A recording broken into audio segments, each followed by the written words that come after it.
मैं पार्टी के हमारे प्रदेश के अध्यक्ष अबू आसिम आजमी साहब और जो हाल ही में समाजवादी पार्टी में शामिल हो रहे हैं अब्राहनी यूसुफ जी, सईद खान साहब, ज़िबुनिसा मलिक जी, शहजाद अब्राहनी जी और इनके साथ बड़ी संख्या में लोग न केवल यहाँ हैं बल्कि महाराष्ट्र में भी बड़ी संख्या में लोग साथ आएंगे। इनके साथ साथ उत्तर प्रदेश में और बाहर के प्रदेशों में भी बड़ी संख्या में लोग समाजवादी पार्टी से जुड़ रहे हैं। समाजवादी पार्टी की कोशिश होगी जो लोग दूसरे दलों से आना चाहते हैं उन लोगों को शामिल कर करके जो पीडीए की लड़ाई है उसको और मजबूत बनाने का काम करेंगे। इधर भारतीय जनता पार्टी का जो काम करने का तरीका है उससे यही लग रहा है कि पीडीए की ताकत से वो घबराए हुए हैं। अभी कुछ दिन पहले उत्तर प्रदेश के सरकार के मुख्यमंत्री जी को जीरो याद आ रहा था। हिंदी में उसे कभी कभी अंडा भी बोलते हैं। आज सुनने में आ रहा है कि डंडा की बात कर रहे हैं। जो सरकार पुरानी सरकार के इन्वेस्टमेंट के इंसेंटिव की बात कर रही हो, अपने सरकार के इंसेंटिव किसको दिया उसकी बात नहीं कर रही सरकार, क्योंकि उनका इंसेंटिव ही कमीशन है। और फिर जो बड़े बड़े इंफ्रास्ट्रक्चर के जो काम भी हुए हैं वो समाजवादियों की देन है। और समाजवादी पार्टी के समय पर जो एक्सप्रेसवे बने या अन्य जो सड़कें बनी वो एग्जेम्पलरी काम हुआ, उसका उदाहरण दूसरे विभागों ने और प्रदेश की सरकारों ने अपनाया। मेडिकल की क्या हालत है हम और सब लोग जानते हैं। आग के बाद आग लग रही है। झांसी की आग के बाद तो सरकार को सबक लेना चाहिए था। और मैं तो आपसे कहूंगा कि जिस समय ऑक्सीजन के अभाव की वजह से सरकार की मीटिंगों के जो जो फैसले हुए थे, सरकार ने जो जो निर्णय लिए थे, अगर सरकार ने अमल किया होता उन पर तो ना झांसी जैसी घटना होती जहां बच्चों की जान गई और ना ही जो कल रात को देखने को मिला जो बड़े अस्पताल में आग लग गई। कुछ लोग ये भी कहते हैं कि पिछले 7-8 साल से जो खराब क्वालिटी का सामान लगा है, बचने के लिए आग लगा दो, फिर उसका नामो निशान ही नहीं बचेगा। तो कहीं ये बात तो नहीं है कि अपने भ्रष्टाचार को छिपाने के लिए ये काम हो रहे हो। जो हमारा किसान उम्मीद लगाए बैठा था कि अब तो शायद आय दोगुनी हो जाएगी, पूरा गेहूं जाने कौन खरीद रहा है, कहां ले जाया जा रहा है। और सच्चाई ये है, जो मार्केट की स्थिति ये है, जो जानकार कहते हैं कि अगर सरकार आड़तियों में ही कंपटीशन होने देती तो किसान को ज्यादा कीमत मिलती गेहूं की। और ये सरकार वो भी नहीं देना चाहती, पाबंदी लगा रही कि कोई कंपटीशन ना हो जाए। वो सरकार जो चाहती थी कि किसान बाजार में कंपटीशन से आगे बढ़े। तो सरकार की जिम्मेदारी है कि किसान की आय दोगुनी बढ़े या उसको आय कैसे बढ़ाई जाएगी। जो लोग प्रॉपर्टी बना रहे हैं, जो लोग लगातार प्रॉपर्टी बनाते जा रहे हैं, वो पॉवर्टी जीरो की बात कर रहे हैं। लखनऊ के आसपास हो, गोरखपुर हो, अयोध्या हो, कानपुर हो, आप जानकारी कर लीजिए आखिरकार कौन प्रॉपर्टी बना रहा है। प्रॉपर्टी बनाने वाले जीरो पॉवर्टी की बात कर रहे हैं। ये उसी तरह की बात कर रहे हैं जैसे अभी कुछ दिन पहले ये जीरो टॉलरेंस की बात कर रहे थे लॉ एंड ऑर्डर में, फिर जीरो टॉलरेंस करप्शन की बात कर रहे थे। जब लॉ एंड ऑर्डर जीरो हो गया और आपका जो टॉलरेंस जो बता रहे थे कि जीरो टॉलरेंस इन करप्शन, उसमें इनके आईएएस को भागना पड़ गया। और वो आईएएस सच्चाई है कि वो कहीं ना कहीं मुख्यमंत्री आवास में ही छिपा होगा। कभी किसी ने सुना होगा कि कमीशन के चक्कर में आईएएस भाग रहा है। इंसेंटिव देने वाले कमीशन को लेकर के झगड़ा कर रहे हैं।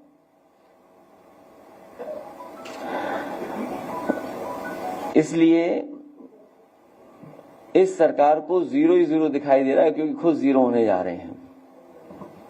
इनके फैसले पहले से ही पता लग जाते हैं। एक जो फैसला अभी होगा, उस फैसले में दो चीजें तो हमें भी पता है, एक कार्यवाहक होगा, एक सिंह होगा। बीच में कौन होगा ये नहीं मुझे पता। एक कार्यवाहक होगा और सिंह होगा, बीच में क्या होगा ये नहीं कह सकते। और फिर कल मुख्यमंत्री कह रहे मेट्रो बनाई है उन्होंने। अरे आप सबसे पढ़े लिखे लोग हैं, बुद्धिजीवी हैं और लखनऊ के हैं, आप मुझसे बताओ कहां मेट्रो बनाई उन्होंने? कोई मेट्रो बनी हो तो बता दें, किस जगह मेट्रो बनी है? पूरे उत्तर प्रदेश में जो मेट्रो आज बनी और चल रही हैं वो समाजवादियों की देन है, वो भारतीय जनता पार्टी की कोई उपलब्धि नहीं है। जब नौकरी नहीं, रोजगार नहीं, और जब नौकरी रोजगार मिल जाने चाहिए थे, तब सरकार कह रही कि हमने लैंड बैंक तैयार किया है। जो सरकार अभी भी लैंड बैंक तैयार कर रही हो तो इन्वेस्टमेंट क्या है होगा? फिक्की जैसी बड़ी संस्था है, हालांकि उस पर टिप्पणी नहीं करनी चाहिए कि वो कमजोर लोग होते हैं, उद्योगपति कारोबारी लोग, वो सरकार से सवाल नहीं पूछ सकते। जो सरकार कहेगी उसी को स्वीकार कर लेंगे। फिक्की वाले खुद जानते होंगे कि न जाने कितना भ्रष्टाचार है, और वही रटा रटाया पुराना घिसा पिटाया डायलॉग कि भर्ती होती थी वो आ जाते थे। अभी सुनने में आया है, हालांकि मुझ तक नहीं पहुंची है जानकारी, आप तक शायद हो, जो नई भर्ती हुई है उसकी पूरी लिस्ट नहीं आउट हो रही है। अरे अगर भर्ती हो गई है तो आप पीडीएफ कर दीजिए सार्वजनिक, आप इंडिविजुअल क्यों कर रहे हैं? आप मेडिकल कॉलेज बना रहे हैं कहां पर? हरदोई में। हरदोई के बगल में है शाहजहांपुर, वित्त मंत्री जी का जिला है। इस योजना के तहत उस समय के जो स्वास्थ्य मंत्री थे नड्डा जी, मैंने खुद और जेपी नड्डा साहब ने मिल करके पहला मेडिकल कॉलेज शाहजहांपुर में शुरू किया था।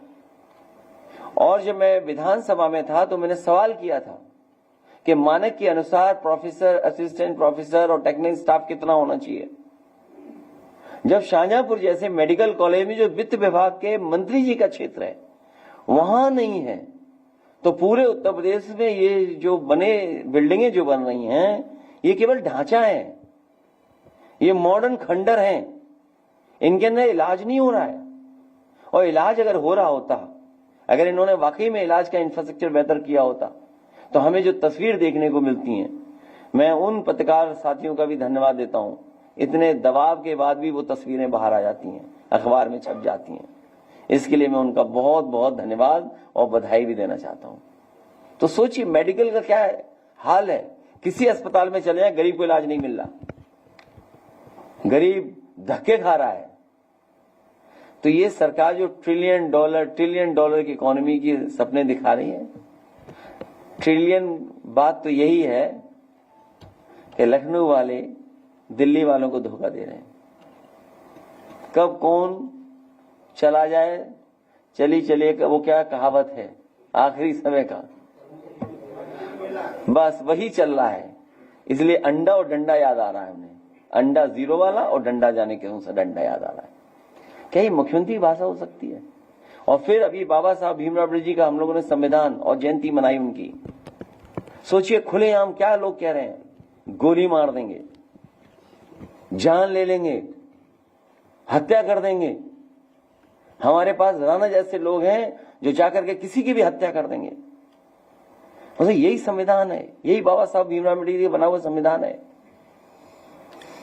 पुलिस पता नहीं क्या कर रही है, वो ढूंढ रही सोशल मीडिया पे कौन क्या लिख रहा है। एक बहुत नासमझ कार्यकर्ता कल मुझे मिला प्रतापगढ़ का, हालांकि सोशल मीडिया पे लिखने पे बहुत सारे लोगों पर एफआईआर हुई है। बीजेपी को आजादी है।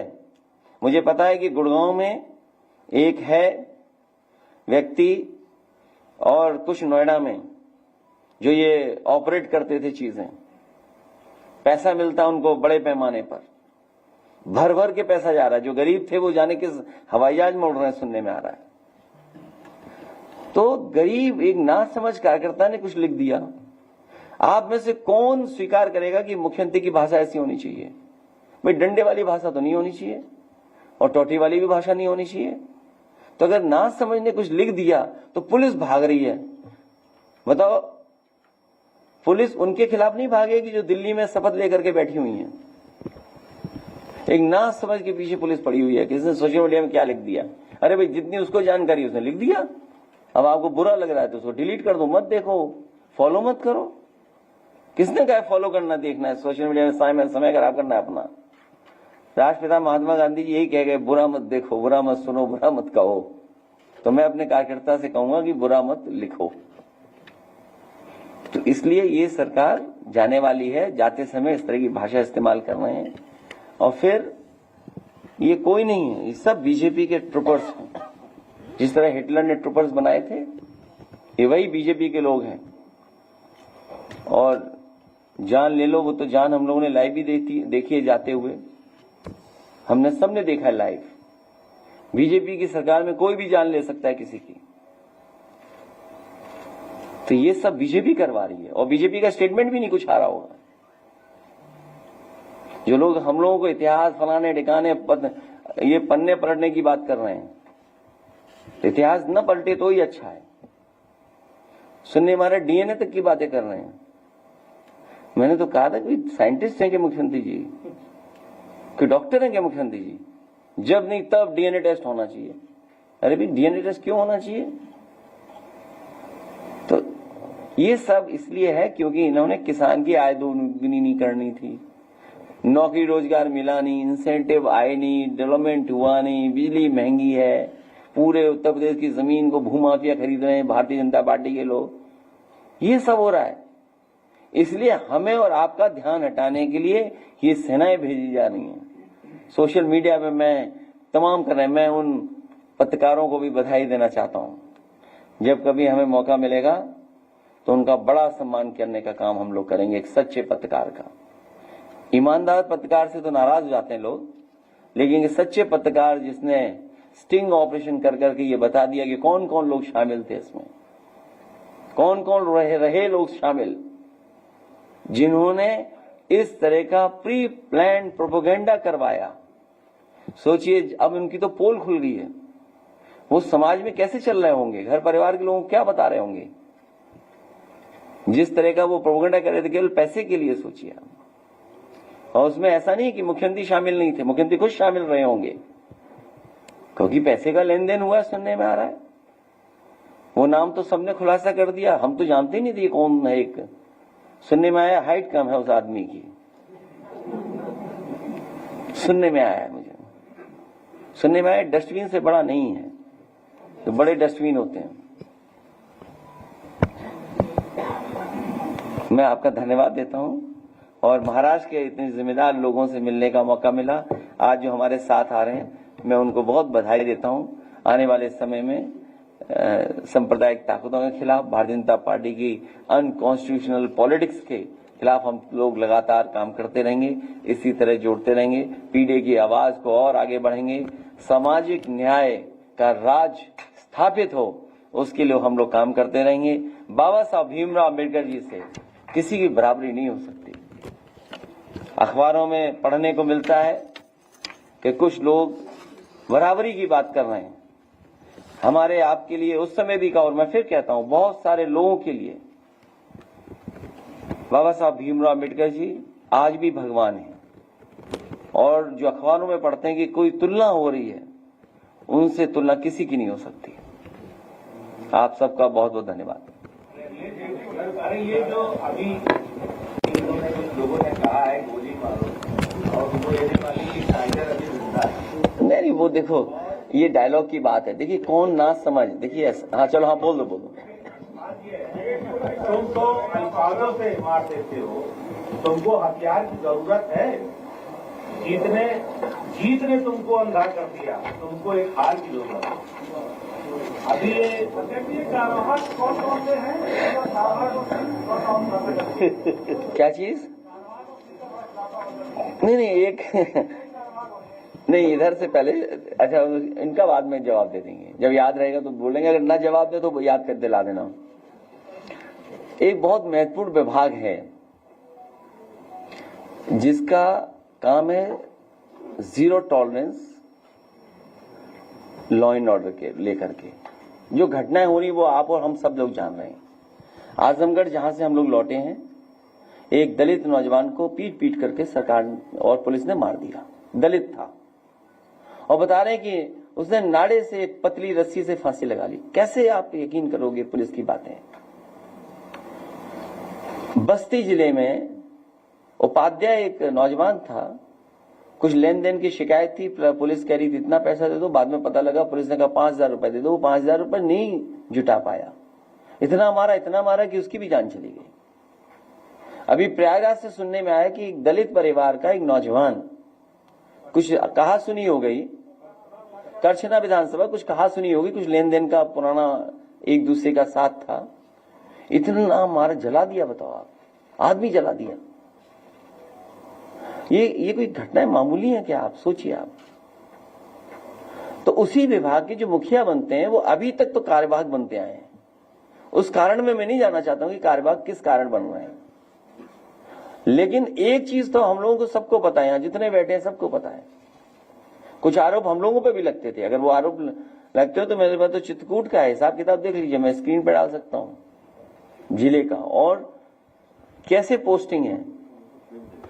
तो कार्यवाहक होना है, बीच में का नाम नहीं पता है, लेकिन आखिरी में सिंह होना है।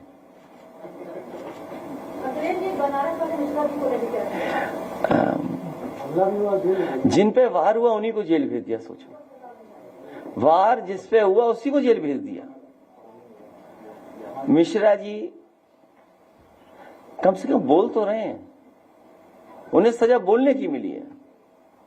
जैसे किसी को खाता नहीं भाता, हाथा नहीं भाता, हाथा तो समझ रहे होगे ना, हाथा ही नहीं भाता, किसी को पसंद ही नहीं है, तो समझ लो यही बात है कि मिश्रा जी क्योंकि सरकार के खिलाफ समय समय पे कुछ बात कह दे रहे थे।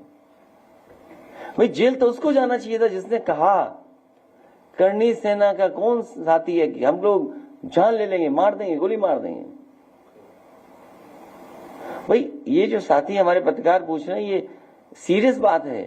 टाइगर जिंदा तो फिल्मों में होता है, हकीकत में नहीं होता। हकीकत में पता नहीं कौन क्या कर दे। दुनिया में तमाम उदाहरण है, तमाम उदाहरण है, अपने देश के उदाहरण है। दूर क्यों जाते हैं हम लोग? भाई ये नफरत कौन पैदा कर रहा है, जहर कौन घोल रहा है? अरे ना समझ है, उसके परिवार का पता करो। एक खोखे की दुकान है, चाय बेचता है परिवार, आप भी जानकारी करना। अरे भाई जो लाइव मर्डर देखा, अगर उनका बैकग्राउंड देखोगे आप, तो क्या वो कोई बहुत बड़े रईस लोग थे क्या जिन्होंने मर्डर किया है? आप बैकग्राउंड पता करिए। ये सरकार जस्टिफाई नहीं कर पाएगी कि इतनी कीमती रिवॉल्वर उसके हाथ में कैसे आई है। कैसे सरकार जस्टिफाई करेगी? और फिर मुंबई में जो घटना हुई थी, बहराइच का एक लड़का नहीं निकला था क्या? ये तो सरकार कराना चाहती है, मर्डर हो जाए सरकार। भाई सरकार ही तो कराएगी। अच्छा उससे तो पता नहीं, भाई हमें क्या लेना देना कहना सेना, हमारे तो संबंध बहुत अच्छे करनी सेना से। क्या नहीं है संबंध हमारे अच्छे करनी सेना से? बहुत अच्छे संबंध है। संबंध का खराब है हमारे। हम राजस्थान से पढ़े और हमारा सबसे प्रिय गाना वही है नुसरत फतेह अली खां का, जो मीरा का भजन उन्होंने कव्वाली बना दी या गजल बना दी। तब इस करनी सेना को इसके पीछे ही पड़ जाए। मीरा को भी ढूंढे कि कहां है मीरा, ढूंढे नुसरत फतेह अली खां कहां है। दोनों लोग स्वर्ग में मिलेंगे, जाओ ढूंढाओ। तो हमारा तो लगाव है। अब बताओ, मीरा का भजन सुनते हैं, हम कहेंगे बुलाओ प्ले करो जाओ मीरा का भजन। आप भी सुनिए कौन सा भजन, क्योंकि हम तो सुनते हैं। अब बताओ करनी सेना बंदूक लेके आ जाए तो क्या करेंगे? नहीं सुनोगे आप। और इसीलिए 400 नहीं जीते। अगर 400 जीते होते, सड़कों पे होती तलवारें, सड़कों पे होती राइफलें। अरे सुन लो पहले यार, नुसरत अली खां का मीरा का भजन सुनो।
जब से राधा शाम के नैन हुए हैं चार।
क्या चीज बुरा लगा?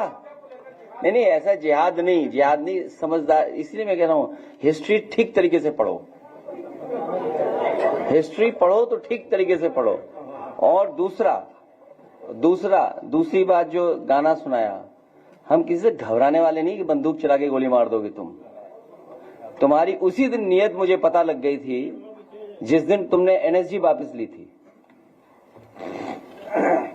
एनएसजी जिस दिन वापस ली थी उसी दिन मुझे आपकी नीयत और मंशा का पता लग गया था कि आप डराना चाहते हो। मैंने कभी सवाल नहीं पूछा। मुझसे बहुत से लोगों ने कहा कि एनएसजी को लेकर के आप लोकसभा में कहिए और विधानसभा में कहिए। मैंने कहा मैं ये बात नहीं कहूंगा। और मुझे तो ये लगता है जो डरपोक लोग हैं वो एनएसजी रखे हुए हैं, जो डरपोक लोग हैं वो एनएसजी रखे हुए हैं। मैं तो कहूंगा कि एनएसजी वापस दे दें, वो लोग भी वापस ले लें। और हम लोग महाराजाओं के खिलाफ नहीं है। महाराजाओं की कोई जाति नहीं होती, राजा की कोई राजा की जाति नहीं होती। मुझे याद है जब उत्तर प्रदेश की सरकार थी उस समय हेरिटेज पॉलिसी में बना रहा था, और हेरिटेज पॉलिसी के तहत महाराजा गज सिंह जी यहां आए थे उत्तर प्रदेश में। पूरे सम्मान के साथ मैंने उन्हें कहा कि जो आपने पॉलिसी राजस्थान में लागू की है जिससे राजाओं को महाराजाओं को अपनी जगह उनको मिल गई, रजिस्ट्रियां हो गई महलों की, बड़े बड़े किलों की रजिस्ट्रियां हो गई आपके पक्ष में। उत्तर प्रदेश में भी जो ये राजा मुझसे मिल रहे आकर के, मैं भी वही पॉलिसी ला करके कर दूंगा। सरकार नहीं बनी जिसकी वजह से पॉलिसी नहीं लागू कर पाया। और मैं एग्जांपल देता हूं आपको, जो अमेठी का मसला हुआ था, अगर आपको याद हो, डॉक्टर संजय सिंह, उनके घर में उसका बेटा चला गया, और इसलिए चला गया तो उसे लगा कि जब पिता ये हेरिटेज पॉलिसी आ जाएगी तो पिताजी हमें हक नहीं देंगे, हमारा अधिकार नहीं मिलेगा। मुझे पुलिस पीएससी लगा करके समझौता कराना पड़ा था। तो हम लोग खिलाफ नहीं और न डरने वाले किसी से। क्या चीज? नहीं जाऊंगा मैं, क्यों नहीं जाऊंगा मैं, लेकिन भीड़ के साथ नहीं जाऊंगा तमाशा करने हुए, जिस तरह और तमाशा हुआ है। की बात कर रहे हैं बंगाल में इस तरीके से हो रही है, और यहाँ पर जो मुख्यमंत्री जी डंडा मारने की बात कर रहे हैं, यहाँ के मुख्यमंत्री की भाषा नहीं सुना आपने? इसलिए मैंने कहा कि आप उलझो मत। अरे वो डीएम ही नहीं, वो क्या आईएएस ही नहीं मिल रहा? आपको मुझसे सवाल ये पूछना चाहिए आईएएस कहां छिपा हुआ है? मैं आपसे पूछता हूं आईएएस कहां छिपा हुआ है? कब तक बताओगे? अभी तक बता दो, परसों तक बता दो, आज तक भी न्यूज ही नहीं चल रही है। ये कौन से में पूछ रहे हैं मुझसे सवाल? आज तक के ही हो ना? तो मैं अपने आज तक के भाई से कहना चाहता हूं कि भाई एक आईएएस खो गया है, उसकी भी न्यूज चलाओ, और किसान की आय दोगुनी हो उसकी भी बात करो। ये जो मंडियां नहीं बन पा रही, ये जो एक्सप्रेस वे पे मंडी बनी, बड़ा दुख होता है मुझे। आप बताओ, पूर्वांचल एक्सप्रेस वे देखिए, इतने छोटे छोटे बाथरूम बनाए, और आप आगरा लखनऊ एक्सप्रेस वे में देखिए। तो सवाल ये है बड़े, ये जो दंगा फसाद और ये सब कौन करा रहा है?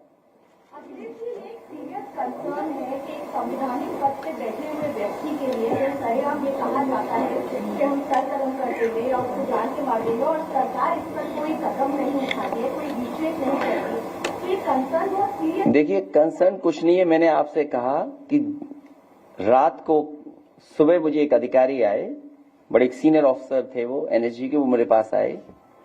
उन्होंने कहा कि आज से आपको एनएसजी नहीं मिलेगी। तो मैंने स्वीकार कर लिया कि एनएसजी नहीं मिलेगी। तो मैं नियत मंशा उसी तरह समझ गया था। बीजेपी ऐसा दल है, अगर उसकी एक आंख फूट रही हो और दूसरे की दो फूट जाए तो अपनी भी फोड़ सकते हो। बिहार चुनाव की क्या तैयारी है? अभी फिलहाल आईएएस ढूंढो। लंबे समय से आरक्षण के विरोध में छात्र आंदोलन कर रहे हैं। देखिए, उन्हें ये सरकार आरक्षण नहीं देगी, आरक्षण नहीं देगी। आरक्षण के साथ खिलवाड़ हुआ है, और पहले दिन से खिलवाड़ हुई। मैंने कई बार एग्जाम्पल दिया इसी जगह पर, और विधानसभा में भी एग्जाम्पल दिया।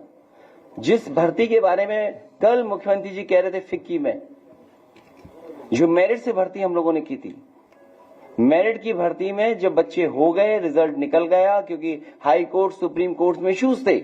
और इशू क्या थे?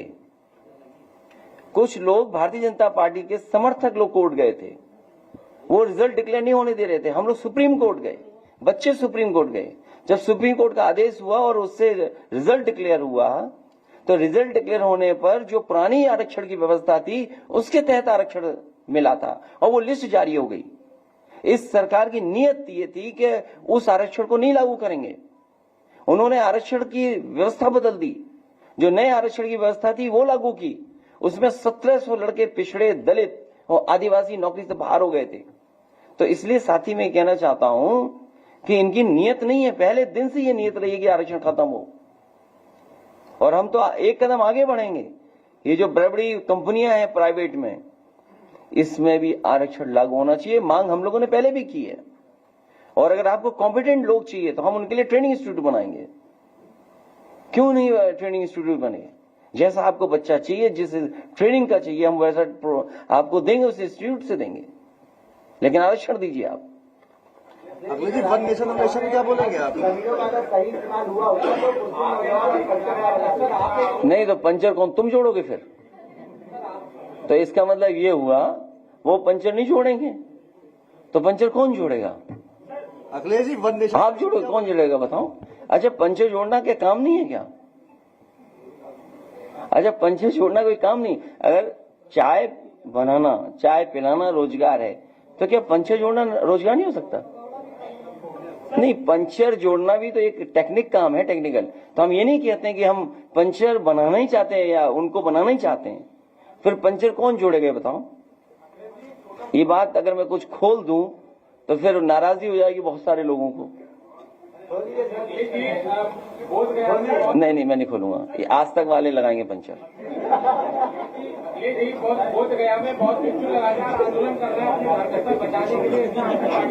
नहीं, इसलिए अच्छा, बंगाल से क्या लेना देना? हम ममता जी के साथ है, खत्म बात। वहां जो कुछ कम्युनल टेंशन हो रही है वो सब बीजेपी करा रही है। हमने मुजफ्फरनगर में नहीं देखा क्या? या यूपी में जो घटनाएं होती नहीं देखा? मैंने अपने तालिग्राम में देखा, बीजेपी के नेता ने, बीजेपी के कार्यकर्ता ने एक जानवर का मांस कटवा के मंदिर में डाला, और उसमें 17 बीजेपी के लोग जेल गए थे। आप लोगों ने न्यूज ही नहीं चलाई, तब कहां था आज तक? अगर एक भी न्यूज चलाई हो तो बता दो। आप आए हो, आप बताओ ना, न्यूज चलाई आपने? जब 17 बीजेपी के लोगों पे एनएसए लगा, जेल गए, आपने न्यूज ही नहीं चलाई।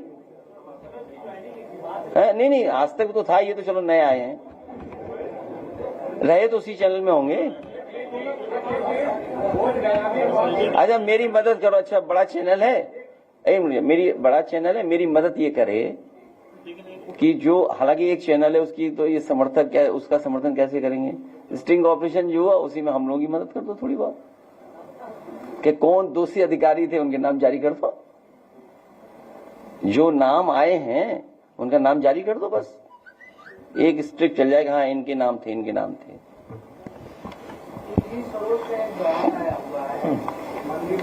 मैंने कहा कि कोई भी हिस्टोरिकल या पुराने सवाल नहीं उठाने चाहिए, इतिहास को इतिहास रहने चाहिए, हिस्ट्री को हिस्ट्री रहने दो, और धार्मिक मामलों में ना बोला जाए। जो है बयानबाजी नुकसानदेह हो उसको नहीं बोलना है। अरे गेहूं नहीं खरीद रही सरकार, ये बड़ा मुद्दा है। जो गेहूं नहीं खरीदा जा रहा ये बड़ा मुद्दा है।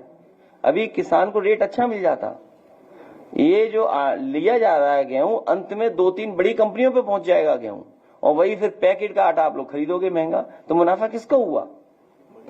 तो मुनाफा कौन लेके जा रहा है? किसान को मुनाफा नहीं मिल रहा है। किसान संतुष्ट इसलिए कि उसे भाग दौड़ नहीं करनी पड़ रही, वहीं उसका पेमेंट हुआ जा रहा है, जल्दी पेमेंट हो जा रहा है, और लेने देने का जो इंतजाम है, मान लीजिए कैसे गेहूं जाएगा उसका इंतजाम भारतीय कर रहा है, इसलिए उसको सुविधा है। ये सुविधा सरकार क्यों नहीं दे रही है?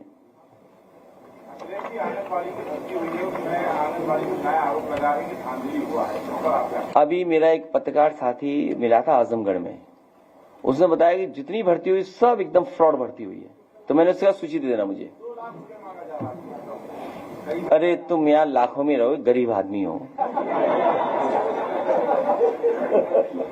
क्या तुम रिश्वत ले रहे हो यार?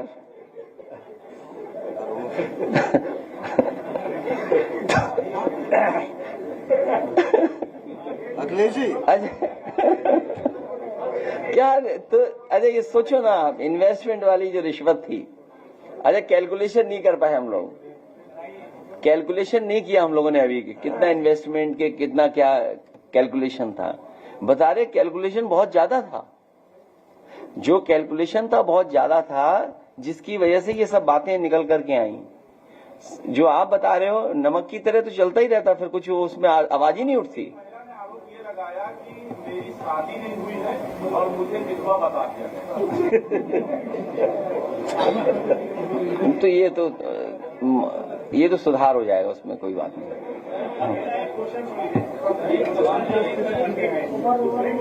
किसमें?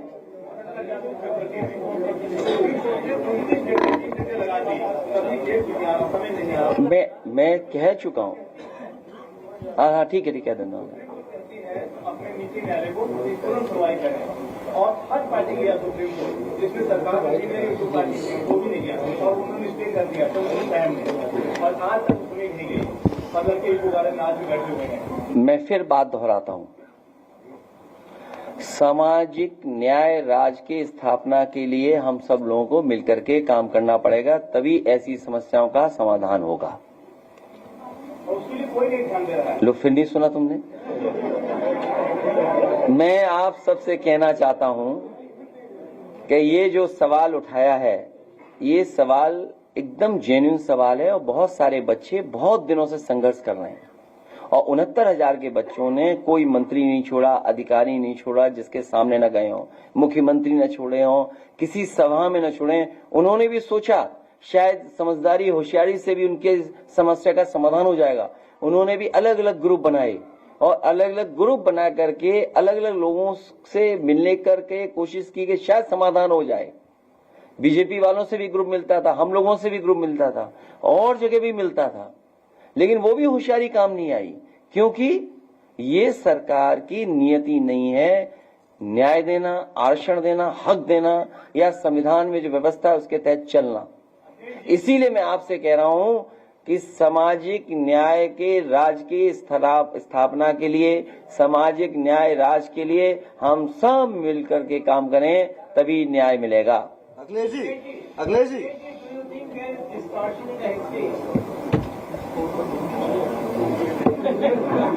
देखिए ऐसा है, इस समय बहुत सारे टूल्स हैं और बहुत सारे सॉफ्टवेयर हैं।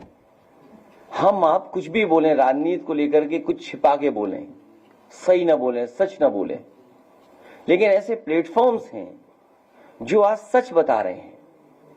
किसी भी एआई प्लेटफॉर्म पे आप जाएं और टाइप कर दें और चीजें जानना चाहें, और जो बुक्स हैं उनको तो आप नहीं नकार सकते ना, जो बुक्स छपी हैं हिस्ट्री में हम तो नहीं जा सकते ना वापस लौट करके।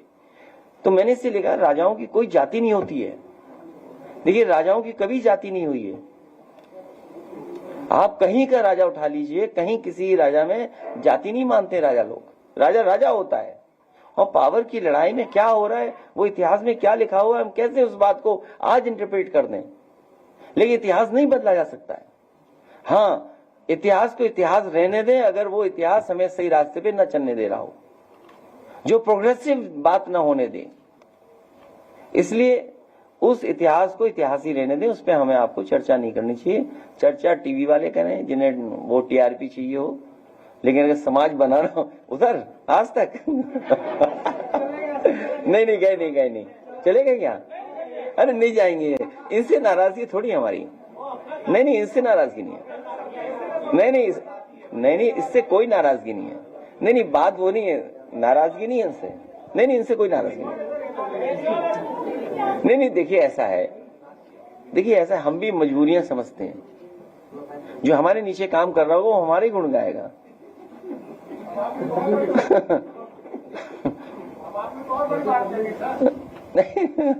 नहीं इसमें बुरा मानने की बात नहीं है, क्योंकि हमें देखिए जब आपसे मैं बात कर रहा हूं तो मैं आपसे बात नहीं कर रहा हूं।